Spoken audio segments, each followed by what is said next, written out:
الحمد لله رب العالمين والصلاة والسلام على أشرف الأنبياء والمرسلين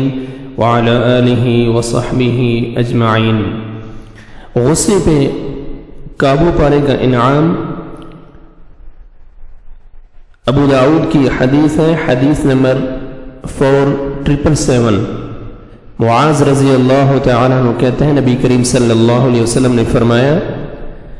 من كظم غيظا وهو قادر على ان ينفضه، جس نے اپنا غصہ پی لیا حالانکہ اسے نافذ کرنے پر قادر تھا، دعاه الله عز وجل على رؤوس الخلائق يوم القيامة،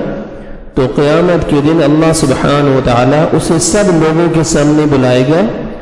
حتى يخيره الله من الحور العين ما شاء، یہاں تک کہ اسے اللہ سبحانہ وتعالی اختیار دے گا کہ وہ بڑی آنکھ والی حوروں میں سے جسے چاہے چن لے۔